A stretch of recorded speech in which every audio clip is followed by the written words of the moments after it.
페이지에 기록이 되어 있습니다. 요한일서 4장 7절에서 10절까지 우리 한 목소리로 함께 읽도록 하겠습니다. 사랑하는 자들아, 우리가 서로 사랑하자. 사랑은 하나님께 속한 것이니 사랑하는 자마다 하나님으로부터 나서 하나님을 알고, 사랑하지 아니하는 자는 하나님을 알지 못하나니 이는 하나님은 사랑이심이라. 하나님의 사랑이 우리에게 이렇게 나타나신 바 되었으니, 하나님이 자기의 독생자를 세상에 보내심은 그로 말미암아 우리를 살리려 하심이라. 사랑은 여기 있으니 우리가 하나님을 사랑한 것이 아니요 하나님이 우리를 사랑하사 우리 죄를 속하기 위하여 화목 제물로 그 아들을 보내셨음이라. 아멘. 오늘 본문은 그리스도인들이 왜 서로 사랑해야 되는지에 대한 본문입니다. 요한은 이 제자들 중에서도 사랑의 사도라고 이렇게 불립니다. 그 사랑의 사도가 우리에게, 성도들에게 서로 사랑할 것을 분명하게 권면하고 있습니다. 요한은 왜 지금 이 사랑을 강조하고 있을까요? 그리고 우리는 이 사랑을 생활 속에서 어떻게 하면 좋을까요? 오늘 본문을 통해 함께 살펴보겠습니다. 내용 관찰 1번입니다. 요한은 성도들에게 무엇을 권면합니까? 사랑의 사도인 요한은 성도들에게 서로 사랑할 것을 당부합니다. 교회 공동체가 다툼이나 미움이 아닌 사랑을 중심으로 똘똘 뭉칠 것을 강조합니다. 요한은 다른 것이 아니라 사랑을 강조하는 분명한 이유가 있습니다. 그것이 바로 내용 관찰 2번입니다. 2번을 보겠습니다. 하나님은 어떤 분이십니까? 요한은 8절에서 이렇게 말합니다. 우리 8절 다 같이 함께 읽도록 하겠습니다. 8절 읽습니다. 사랑하지 아니하는 자는 하나님을 알지 못하나니 이는 하나님은 사랑이심이라. 하나님은 사랑이시다라고 요한은 분명하게 이야기합니다. 성도들이 교회 안에서, 공동체 안에서 서로 사랑해야 하는 가장 큰 이유는 바로 하나님에게 있습니다. 하나님은 사랑이시기 때문이죠. 사랑은 하나님이 가지신 여러 가지 속성 중에 하나입니다. 그렇기 때문에 하나님의 자녀인 우리는 반드시 하나님과 함께 가지는 이 공유적 속성 중 하나인 사랑을 가질 필요가 있습니다. 3번 연구와 묵상으로 넘어가겠습니다. 성도가 서로 사랑해야 하는 근본적인 이유는 무엇입니까? 우리 모두는 말씀드린 것과 같이 하나님의 자녀입니다. 하나님의 자녀는 당연히 하나님의 사랑을 알고 그대로 실천을 해야 합니다. 그래서 앞선 8절에서 말하기를 하나님의 자녀가 아닌 사람들은 사랑을 알지도 못하고 사랑을 실천하지도 못한다라고 이 요한은 분명하게 말하고 있습니다. 또한 이어서 요한은 말합니다. 하나님께서 우리를, 성도들을 어떻게 사랑하셨는지 말합니다. 우리가 먼저 하나님을 사랑한 것이 아니라 하나님께서 우리를 먼저 사랑해 주셨습니다.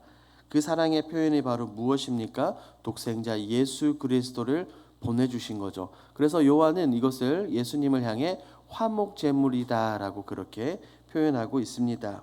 예수님을 보내심에 하나님의 사랑의 특징, 우리를 구원하시고자 하는 하나님의 사랑의 놀라운 의지가 담겨 있습니다. 그 말인즉슨 우리를 향한 하나님의 사랑의 절정이 바로 예수님을 통해서 드러난다는 것입니다. 그러므로 하나님의 자녀된 우리는 모두 하나님을 따라서 서로 사랑해야 되는 줄 믿습니다. 우리 교회 공동체 안에서 그리고 가정에서 하나님의 사랑을 따라 서로 사랑하는 저와 여러분이 되길 주님의 이름으로 축복합니다. 4번 느낀 점으로 우리가 함께 가보도록 하겠습니다. 서로 사랑하지 않는 자는 하나님을 알지 못한다는 말씀에서 무엇을 느낍니까? 이 질문에 먼저 스스로를 돌아봅니다. 나는 지금 이 교회 공동체를 섬기면서 서로 사랑하고 있는가? 만약 사랑하지 않는다면 그것은 곧 하나님에 대해서, 하나님의 가지신 속성에 대해서 제대로 알지 못하고 있다는 것이 드러납니다. 그렇다면 여러분들은 어떻습니까? 여러분들의 삶 가운데, 여러분들의 신앙생활과 믿음생활 가운데 하나님의 사랑이 그대로 드러나시고 하나님의 사랑이 충만하십니까? 우리는 예수님을 통해 알게 된 그 놀라운 하나님의 사랑을 더 풍성히 깨달아야 됩니다. 더 풍성히 깨달아야 우리의 삶 가운데서 그것을 더 풍성히 표현할 수 있죠. 한번 생각해 보십시오.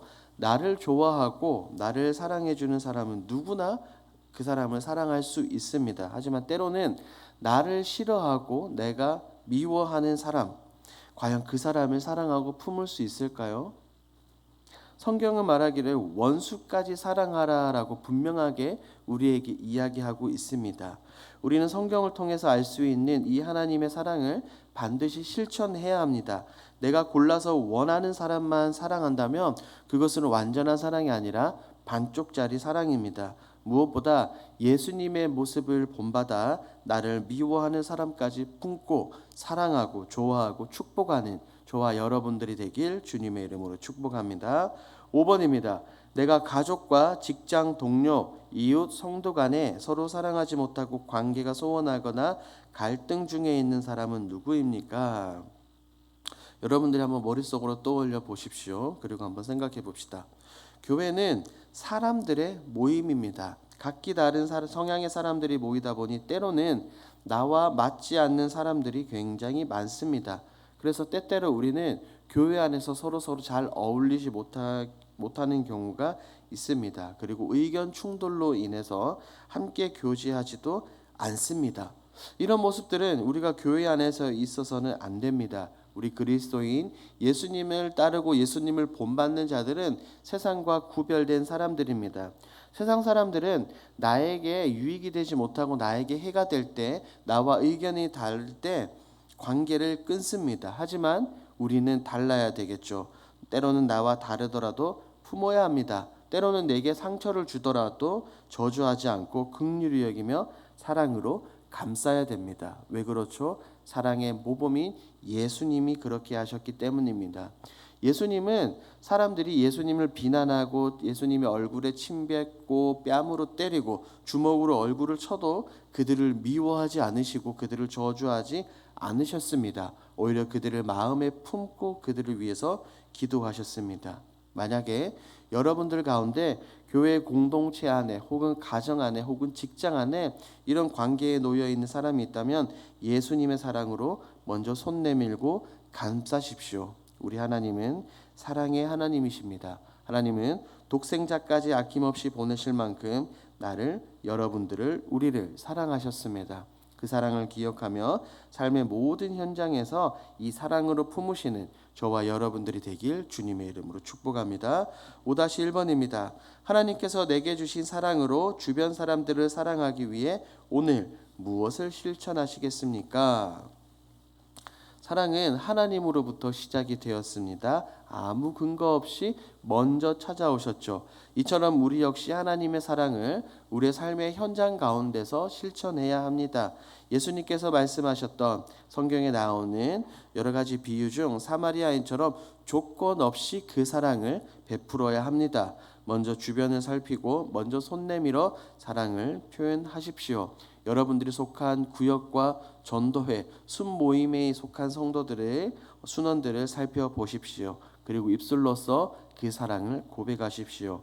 하나님의 사랑으로 축복합니다. 예수님의 이름으로 축복합니다. 사랑합니다. 등 할 수 있는 사랑의 말을, 사랑의 언어를 굉장히 많이 하십시오. 나부터 하나씩 시작하면 그 사랑의 불길이 조금씩 주변을 사랑으로 변화시킬 줄 믿습니다.